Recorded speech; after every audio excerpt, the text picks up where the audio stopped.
when I came to Australia, I played in some cover bands, AC/DC cover bands. Yeah. But when I became interested in electronic music, that's when I got a gig as a DJ. Wow.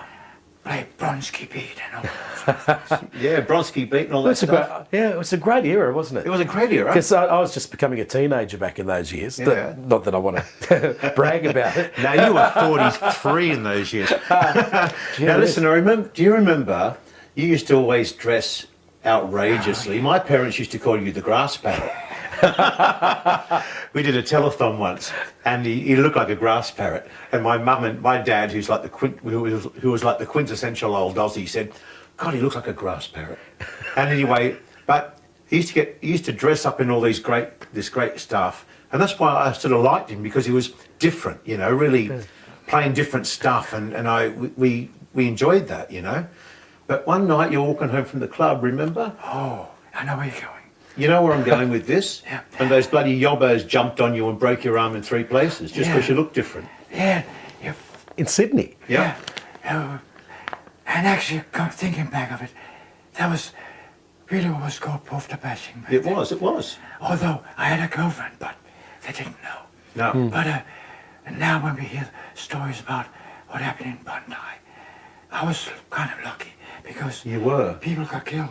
They did. They got thrown off the gap. Yeah. That was terrible. But, so I got up in a bit of an accident there. But, and the police, they came and they basically said, they interviewed me and nothing happened. No. Be a different story these days. Oh yeah. It was.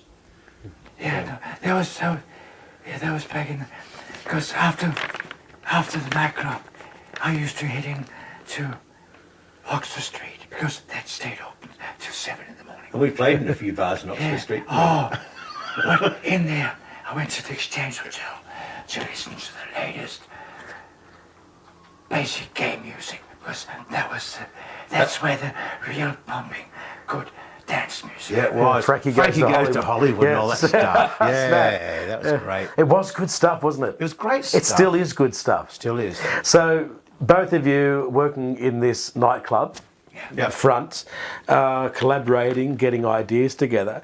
You started to develop recordings and songs of your own. What happened with those? Well, we went to Hutchings Keyboard. We used to go and buy all your gear. Yeah. And I used to buy my gear, which is in Bondi Junction.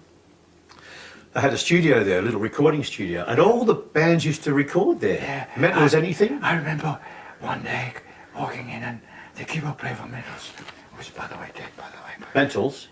Yeah. Greedy Smith. Oh, Greedy was there. He was sitting down there, and because I was in Hutchins all the time, occasionally I'll be brought down to Guardian Sounds on their keyboards. Yeah. And the models were there? Yeah. In Excess? Yeah, there was lots of... Dragon? I can't remember, there was a lot. Yeah. Remember we saw poor old Mark Hunter when he got the cancer and he bulked on all that weight. Yeah. But, going back to Oxford Street, can you remember we used to play in the Aubrey Hotel? And we used to have a change room right next to where all the drag queens were. Oh, I don't remember that. There was 2 bars. There was a common bar where the drag queens used to use the bar as a show stage. And we used to be in the quiet bar where we used to play. You played a piano set, and then we did Somewhere Nowhere set. experimenting with all sorts of different ways of doing it. Yeah. Until we just gave up and had everything on backing track. But tried to actually get things synced up, and it was a nightmare. It was a nightmare, wasn't it? Not like it's easy now. Yeah. But my God, it was hard in those days. But remember, we recorded our first single at Hutchings. Yeah. No Changing Me. That was a great little song. I want to do a film clip for that one as well. Did it get airplay? It did. Triple J. They were all over it, weren't they? Yeah.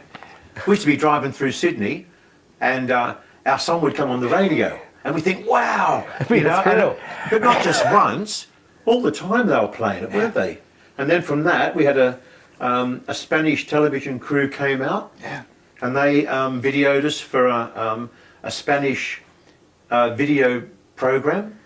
And then from that, we also got onto a UK video program that went to about 24 million people through the UK. Because back in the 1980s in Australia, it was more rock influenced. Oh, yeah. I suppose your music incringed more on Europop, which is probably why it was picked up over there in Europe. It was. But I don't know, we always tried to be a little bit different, didn't we? Well, we were kind of, we were around about the same time when Cedar Wago came out. Yeah, yeah. And there was not enough space for too many people doing that kind of music. Yeah.